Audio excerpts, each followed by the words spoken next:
Welcome everyone to another episode of Extreme Power No Handling, and today we're dealing with a 1966 Ford Country Squire. Now it has a 994 horsepower V8 engine and it weighs 3,930 pounds. So yeah, this is a really large, long, wide and heavy estate car. Well, you Americans call it station wagons, but in the UK we call them estate cars. But yeah, with a hell of a lot of power from a NASCAR engine. So yeah, I'm not expecting all that much from this because, yeah, standard it wobbles around quite a bit and brakes are quite poor on it anyway. So yeah, could be a bit of a handful, but it still should be quite quick in a straight line. So yeah, let's see what it can do.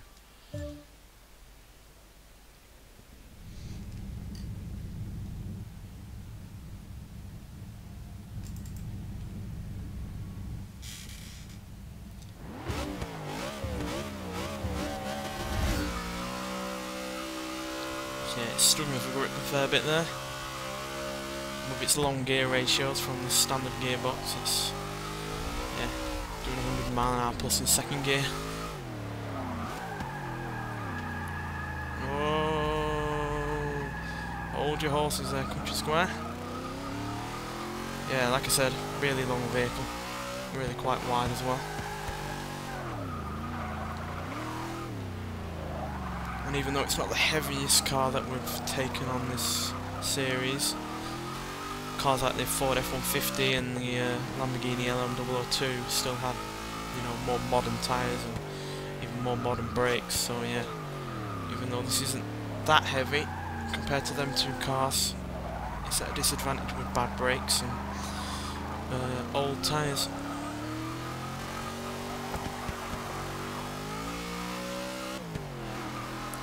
It also has soft and floaty suspension.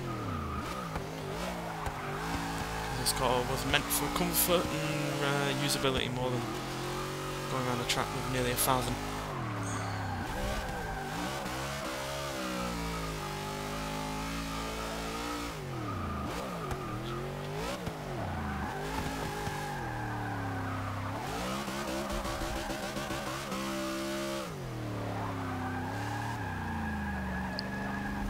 Does oversteer a fair bit.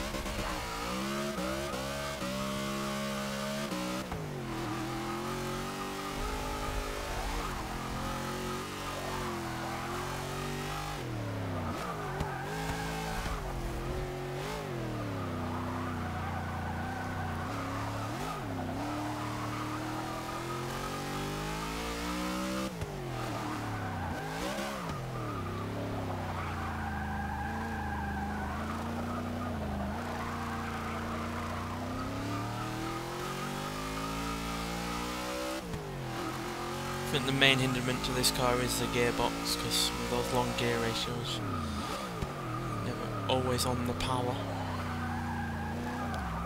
Probably a bit of much more better car in terms of acceleration if I had a new gearbox, but we only change the gearbox when it's looking like the top speed is far too low for the amount of power.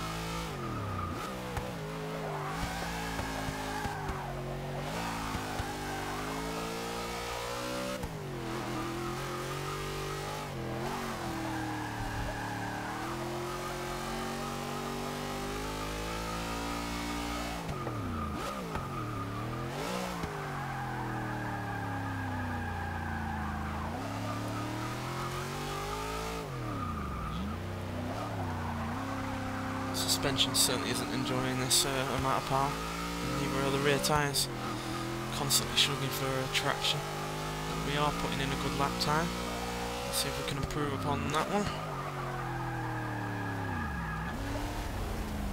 I'm not going to do so well like that. Yeah, it is a tricky vehicle, but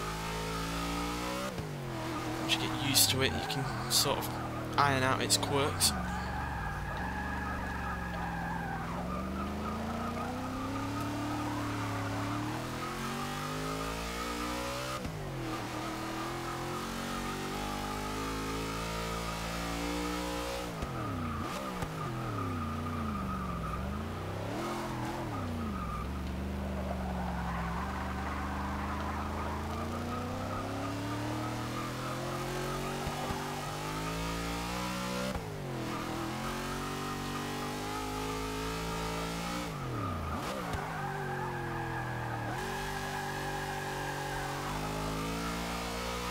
problem obviously with that the kind of suspension on this car is that it doesn't really like the weight through corners.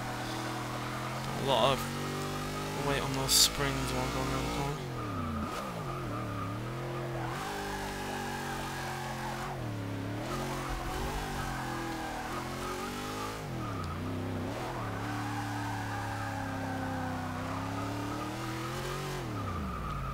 And there we go. Despite that off towards the beginning of that lap, we actually improved upon our lap time.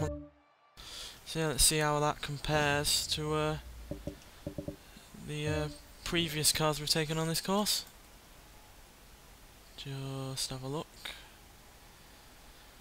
So yeah, it's quicker than both the Abarth, the Ford Deluxe and the Volkswagen campervan, which I guess is no surprise, having a decent amount of power and somewhat relatively okay handling, because all that weight is obviously going to give a bit of extra grip. It's done alright. So yeah, it's not massively quicker than those cars. They're about a second and a half quicker than the Abarth, and a couple of seconds actually quicker than the campervan, which is a pretty decent amount of time quicker. But then again, that car was awful in handling terms and every other kind of way. But yeah, pretty decent car, but yeah, nowhere near the top of the leaderboard. The Renault Alpine still sitting on the top. So yeah, thanks for watching, and I'll see you in the next one.